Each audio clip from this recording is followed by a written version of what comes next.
Hi, my name's Phil. I like to talk about politics and, well, there's been a bit of a to-do. You might think wealth inequality is all the rage in political discussions in Britain, but you should see Nepal. Protesters, tired of the government failing to deal with environmental disasters and other major problems for the country, but instead lining their own pockets, hit back. But there's also rumblings in the Philippines this week and in closer to home in France. And I know, yes, France will protest at the drop of a hat. But the point is that wealth inequality is creating fault lines in societies around the world. It's a global problem. And it's going to need a global solution if we're going to avoid societal collapse. But first, for daily news and politics, please click the subscribe button, stay notified. So, the 26 richest people on Earth own as much wealth as the poorest 3.8 billion. So that's 26 individuals versus half the planet. Now, if you've been feeling like your disposable income has been shrinking over the last few decades, your local streets are looking a bit rougher, and politicians only seem to listen when they're at high cost fundraising dinners, then you're not being paranoid. Wealth inequality has always existed, of course, even in countries which attempted communism, which sounds a bit mad. But you just get the feeling that we're reaching a tipping point here. A critical mass of people who don't just see it, but feel it. Not that this automatically leads to better outcomes. In America, people feeling the boot of wealth inequality on their throats decided Donald Trump's the very man to fix it. This is not working out too well. But let's take a look at the problems before we can even begin to think about the solutions. So first up, extreme money buys extreme rules. Tale as old as time, but today it's got a modern digital twist. Like you take the United States, let's begin there for instance. The 2010 Citizens United ruling threw open the floodgates for unlimited campaign spending. In the UK, we have limits. In America, not so much. What happened effectively is money equals speech from that point. And what happened? By 2022, just 100 ultra-rich households were supplying nearly 40% of all individual donations to political campaigns. Now, you think about that. When politicians rely almost entirely on a microscopic donor class for their careers, tax policy inevitably starts to look less like a public service and more like a custom-tailored suit designed exclusively for the ultra-wealthy, right? The way democracy is supposed to work is the people are the stakeholders in government. But actually, when you can subvert democracy, when you can basically convince people to vote a particular way, then all of a sudden it's the people with the purse strings who actually decide what that government's going to do. We're now seeing the top 0.1%. People talk about the top 1%. Forget the top 1%. The top 0.1% pay a lower effective tax rate in the United States than the upper middle classes for like the first time since modern records began. And that's not an accident. That's a design feature. Then you come over here to Europe. So that we've got a similar and equally concerning story. In 2024, EU billionaires added a staggering 400 million euros to their fortunes every single day, not across the year, every single day on average. While ordinary citizens, their real wages have been flatlining or even dropped. You know, the European Commission keeps shelving wealth tax proposals despite enjoying 70% public support. Why? Because you've got this huge army of lobbyists doing the rounds in European capitals and they just outnumber and outspend the advocates fighting for the average person. And for the Brexit, oh yeah, it's Europe, it is, you feeling it, yeah. The situation's no better in the UK, it's worse.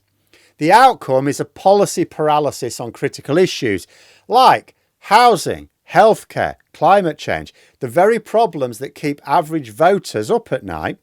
When citizens watch laws bending towards super yachts instead of accessible clinics, then inevitably faith in the democratic process, and especially in elections, cannot help but erode. There was a comprehensive PNAS study looking at 165 democracy. They found that every one unit rise in the GINI index of inequality significantly raises the chance of electing an executive who openly attacks courts and media by roughly 12%. We've quantified dickheadery in politics. In short, once money locks the door of democracy from the inside, Casting a ballot no longer kicks it open.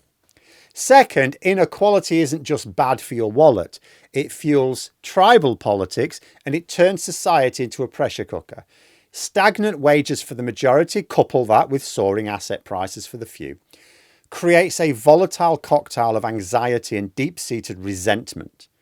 That's what we're seeing in lots, including the UK, lots of countries, with that resentment. And who steps into that vacuum? It's not people with the answers. It's populists from the left and the right, armed with a deceptively simple story. Oh, your pain, it's all caused by them. Hungary, stark example of this script, plays out in real time. We saw this, haven't we? Between 2006 and 2022, the share of national wealth held by the top 1% doubled. But the real median income for most Hungarians barely budged. Viktor Orban masterfully rode that wave of grievance to 4 consecutive terms. He was Trump before Trump came along, right? Conveniently blaming migrants, EU bureaucrats, local elites. Doesn't matter. He adapted it to the audience. Now, does that sound familiar to those in the UK or the US or France or anywhere else? It should, because it's what populists do absolutely everywhere.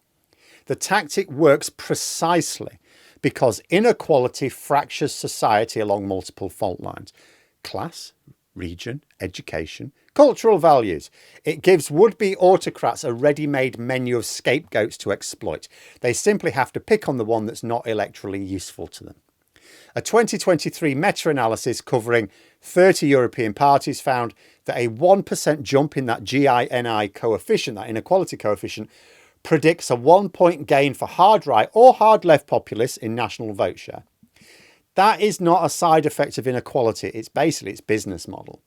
Once the electorate is angry at each other, squabbling over manufactured cultural wars, they stop being angry at the protected elite who are really pulling the strings. Media capture often finishes the job.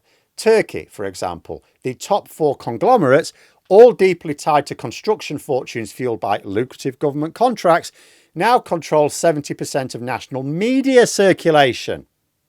The result? Endless culture war headlines designed to distract, while critical coverage of sweetheart deals and elite corruption conveniently vanishes because those corrupt companies own the media. Does that sound familiar? Democracy mutates from a system of governance into like a team sport where the actual scoreboard, real policy that improves lives, just stops mattering. Third, and perhaps most insidiously, inequality hollows out public services, turning what should be universal supports like hospitals and schools into stress multipliers. In the United States, life expectancy has actually fallen for 3 straight years now. That's the first sustained decline since the 1918 flu pandemic. And where do you see the opioid epidemic, the tragic rural hospital closures, and the medical debt-linked bankruptcies clustering? Where does all that happen? In areas where the bottom 60% of households own less than 8% of local wealth. Meanwhile, the affluent just opt out. Private clinics, exclusive insurance plans in America, fly-by helicopter emergency care if you need it. This same exodus is hitting education hard. Chile, Exhibit A. After 4 decades of voucher-style reforms, aggressively marketed as choice, 40% of students now attend for-profit schools. Meanwhile, the local authorities, starved of crucial tax revenue, are left to oversee crumbling public classrooms, which the rest have to use, often in areas that need them the most. The mass protests of 2019, fueled by this deep-seated anger, forced an attempt at a constitutional rewrite. Now, while that process ultimately collapsed, the anger is still very much there, just simmering beneath the surface. What looks like a service failure is at its root a wealth distribution failure. When the top decile captures more than 50% of national income, the tax base thins out dramatically. What good is democracy then? You end up with essential infrastructure rotting. The entire public realm becomes a second-class option. Citizens often blame government for these failures, but really the culprit is a revenue tap stuck wide open for those who need it the least, allowing wealth to flow upwards and out of public coffers, out of the country entirely. Fourth, extreme wealth concentration isn't just a moral failing. It actively destabilizes economic growth itself. Nobel laureate Joseph Stiglitz frames it like this. Give a billionaire an extra million, they'll just park it in the Cayman Islands or another exotic investment. Give 10 working families 10 grand each, they will fix the leaky roof, they will buy groceries, they may even splurge on a night out. The velocity of money, right? That's what it's called. How quickly money changes hands and stimulates economic activity. Economic activity is stimulated by the movement of that money, right? That collapses when wealth pools so disproportionate at the top. From 1980 to 2023, the share of household wealth held by America's top 0.1% went from 7% to 20%. What happened to the economy during that period? Well, average GDP growth per decade slowed by roughly a third compared to more egalitarian post-war boom, right? The bottom line is, if you want to boost the economy, you need to give more money to those who will use it and less to those who will pool it.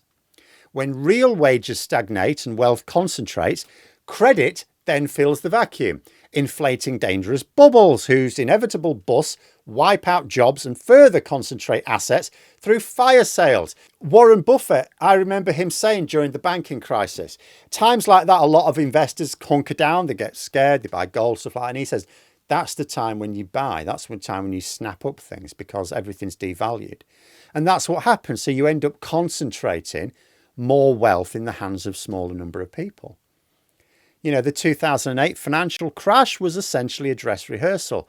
8 million homes lost, median net worth down 40%. But 3 years later, the number of billionaires had surpassed pre-crisis levels. The billionaires did fine. Globally, the IMF finds that countries with those GINI coefficients above 42 suffer recessions twice as often as those below 37.